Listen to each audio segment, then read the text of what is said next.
I'm Victoria Emerton, and today I'm delighted to be joined by David Bevan, Partner in the Healthcare Advisory Practice, and Bevan Boyle, Associate Director in the Healthcare Advisory Practice at KPMG. David and Bevan, thank you for joining me and welcome to this podcast. Hi. Okay. So David and other colleagues are going to be giving a presentation at Healthcare Estates, and the title of that is How AI and Predictive Analytics are Set to Revolutionise NHS Estates Planning and Management. And that will take place on the 21st of October in the Digital Technology and Innovation Conference stream.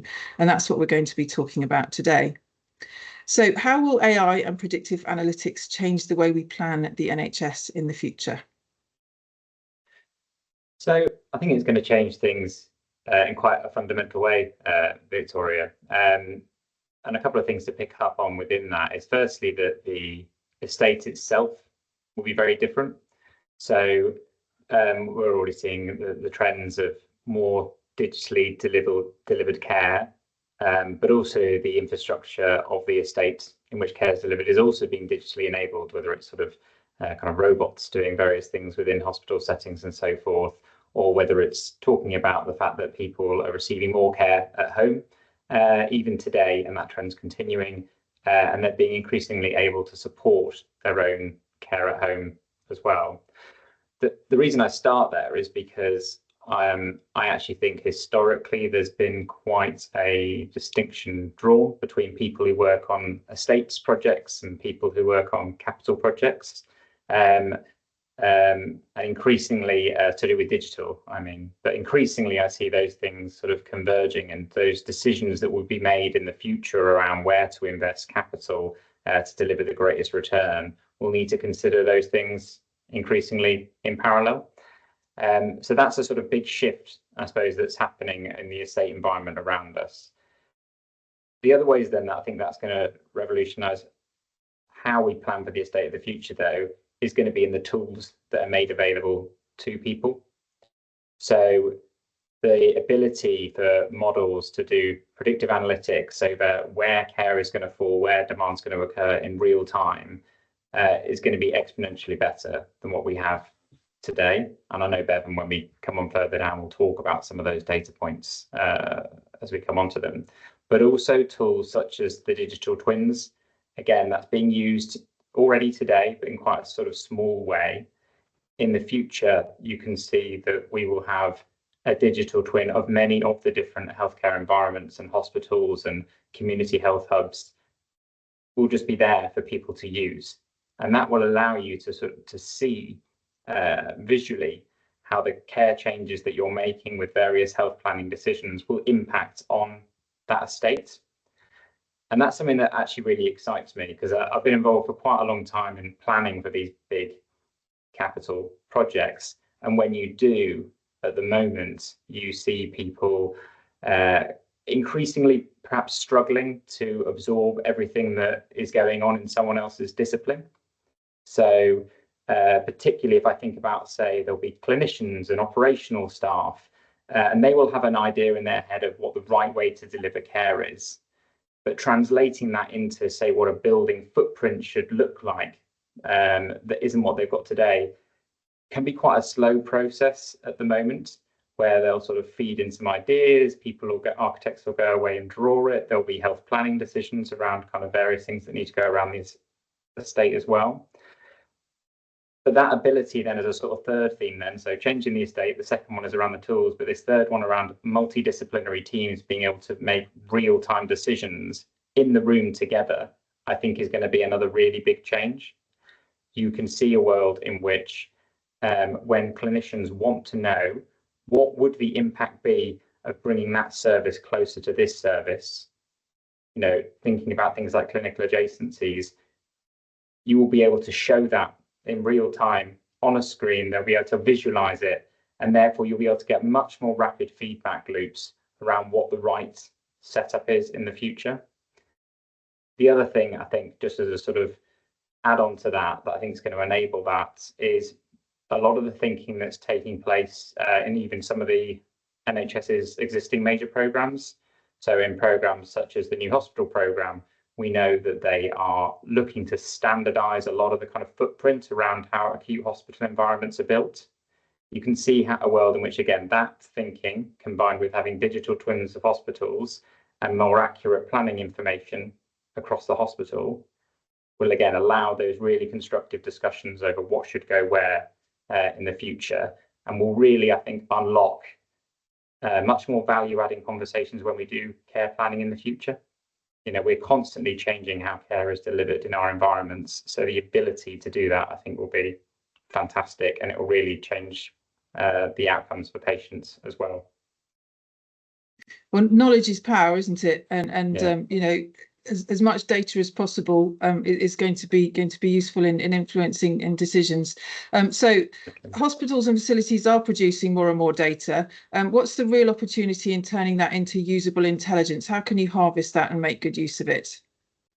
Yeah, thanks, Victoria. So I'll take this one. It's okay. So yeah, you're right. We are currently in the middle of essentially a data explosion, not just in health, but generally. And you know, there are increasingly sensors and telemetry and data feeds are embedded in all of the infrastructure around us, and you know, health is no different to that.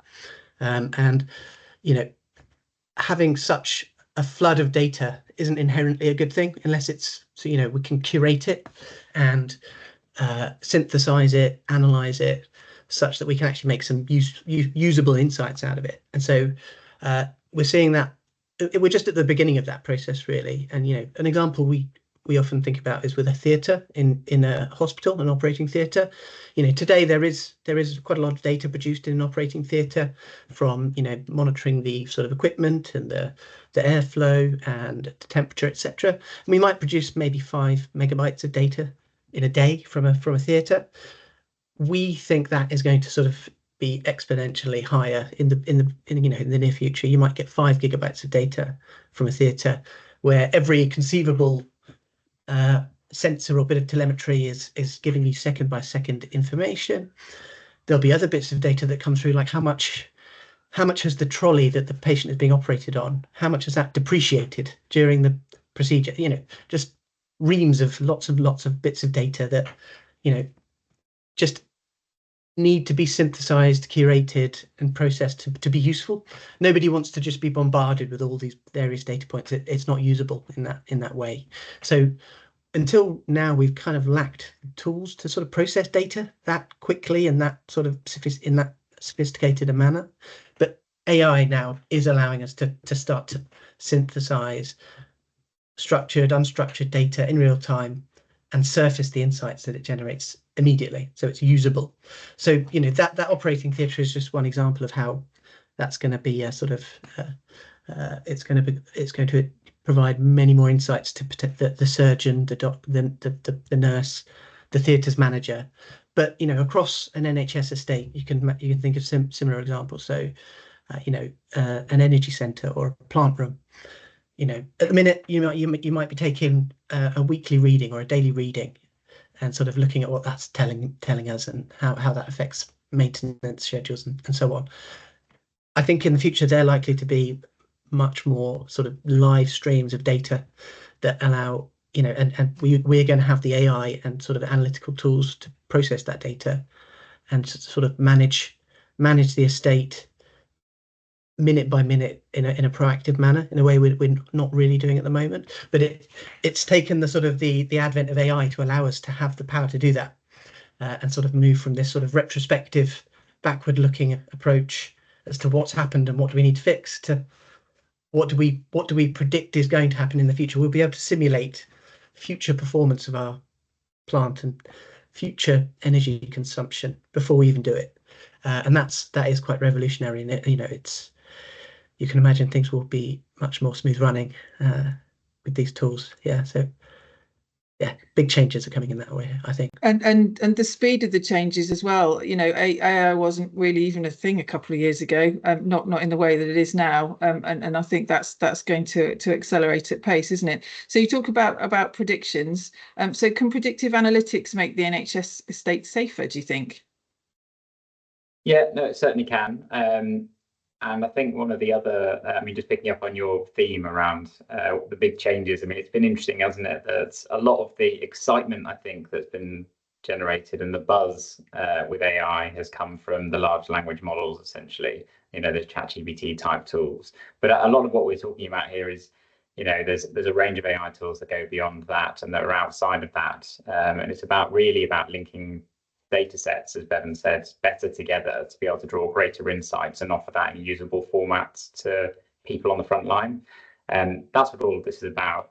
I think, and just before stepping into making the estate safer, if we think about even some of the basic knowledge today around the estate isn't always there.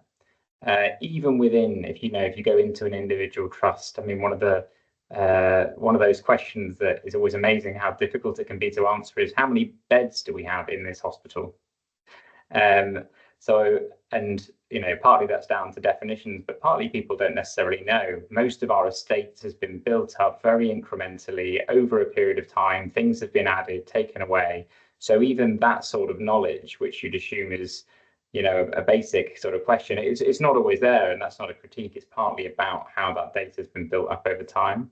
If we do have this environment where things are tagged, linked, as Bevan says, to be able to report back in real time on what's available, where and when, then it does unlock. That's where you start getting into operational benefits, productivity benefits. But yes, to your point, Victoria, making that estate safer as well. We know today that a lot of how responses are made, it's when things fail. When things fail, it's reactive. We go in and we send in SWAT teams to go and fix things. You start making commissioning decisions at that point in time, at the sort of that point of failure. Again, if you're in a world where you can assess the deterioration in different assets in real time, then you're able to be much more proactive with your sort of planning decisions, prevent failures from occurring. But also, even you can see you have the value for money as well in the commissioning decisions that can be made around repairs to the estate as well as they're required, or improvements to it. The other productivity gain that comes from that, as well as the safety piece, is you've got less of the hospital that's out of use at any given time. So there's the safety in terms of preventing accidents and harm events from occurring. But there's also just having more of the hospital fully operational at all times has both got a productivity angle, but also in a very simple sense means we are seeing more patients than we otherwise would be. So whether that gets classified as safety or not, it's certainly helping make the overall population in a given area healthier and no doubt happier as well. So I think that's the kind of key shift we see. You can see detection from all sorts of different centres, HVAC, kind of even the water sort of quality that's going on around the hospital as well, and moving to that model of having reliability-based maintenance models, I think is going to be a key shift that we see, and AI will be one of the ways in which we start to be able to unlock those insights and plan better for the management of the estate as we have it today. Well, one of the overarching theme for healthcare estates this year is indeed prevention is better than cure. So this feeds perfectly into that. Prevent material deterioration in the estate, and the estate will just run more efficiently and more effectively as well, you'd imagine. So net zero is a big thing, that a target that the NHS is tasked with addressing. So the NHS is under pressure to hit net zero, and I would like to think that AI and predictive analytics can help estates become more sustainable and resilient. Do you think that's the case? Yeah, 100%. I think it's the key enabler to actually achieving net zero. I think is likely to be the case. So, the NHS is the largest public sector emitter of carbon in the UK. So there's a lot to go at, but and the commitment is there and progress is being made. But I think predictive analytics and AI can turbocharge the efforts, to be honest. So, there is some interesting things going on with sort of net zero. We're exploring quite novel things with big hospitals about how we can draw heat from the sewers that are running underneath it. We're going to put solar panels on everything, and there are big strides we can make through sort of innovative energy recycling, etc. But what I think predictive analytics and AI can bring is embedding this much more in the design phase. So we'll be able to use the digital twins that David has mentioned in the design phase to sort of simulate the sort of whole life cycle energy performance of a hospital before we even build it, or before we even put a spade in the ground. So a lot of this stuff is going to become much more proactively planned, simulated, and sort of optimized before it's done. So we'll be able to sort of predict, once we've built the hospital, hour by hour, how much energy we think we're going to draw, and sort of optimize for that. We'll be able to sort of do plant sequencing. We'll be able to sort of plan proactively the level of energy storage we're doing in a particular hospital, and we'll really be able to do some quite sophisticated optimization across hospitals, but the estate more generally. And I think it's you could see a point in the not too distant future where the NHS estate is truly sort of energy neutral, not just carbon neutral. It's becomes a net contributor to the grid with the level of sort of efficiency and optimization we could achieve in the future. So that has obviously a big impact on the carbon emissions nationally, but also a big sort of value for money impact in it. It's saving money for use in the health system elsewhere to treat patients. So yeah, I think there's going to be quite a lot of change quite rapidly in that space as the sophisticated tools become embedded into how we plan and manage energy consumption. There's a huge amount to discuss, and you're going to be discussing more at Healthcare Estates, aren't you?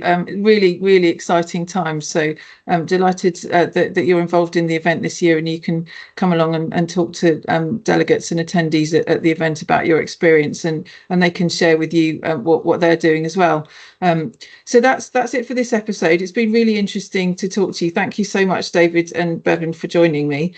Just to remind everybody that the conference programme is live. Registration is also open on the Healthcare Estates website, which is www.healthcare-estates.com.